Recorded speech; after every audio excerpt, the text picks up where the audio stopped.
அப்படியே சடக்குன்னு ஓஎஸ் மணி ஐயாட்ட போய், ஐயா முதல்வர் இப்படினாரே அது என்னது, இங்கே வரங்க புரிஞ்சவே பிஸ்தான்னு சொல்லுவாங்கல்ல, அந்த மாதிரி யாரு எப்படி எடுத்துக்கிறோமோ அப்படி எடுத்துக்கிறாங்க. ஐயா எடுத்துருக்காரு, ஓஎஸ் ஐயா எப்படி எடுத்துக்கிறாரு தெரியுமா, இது மின்வெட்டை குறிக்குது, அதனால தான் இப்படி சரக்குங்கார்.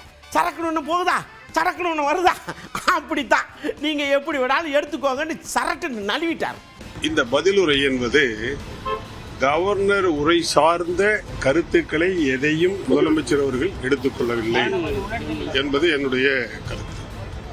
உதாரணத்திற்கு மின்வெட்டு இல்லை என்று சொல்கிறார்கள்.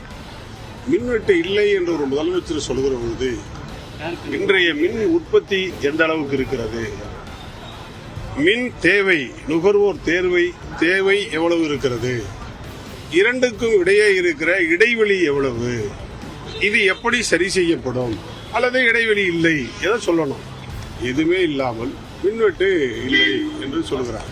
இது எப்படி பதிலாக இருக்க முடியும்? அதே போல கவர்னர் உரையில் 49 பக்கங்களில் கவர்னர் சொல்லியிருக்கிற செய்திகளில் எதற்குமே முதலமைச்சர் பதில் சொல்லவில்லை. எதிர்க்கட்சி தலைவர் நேற்று சொல்லிய குற்றச்சாட்டுகளுக்கு அவர் நேரடியாக பதில் சொல்லியிருக்கிறாரே தவிர கவர்னர் உரைக்கான பதில் இது அல்ல என்பது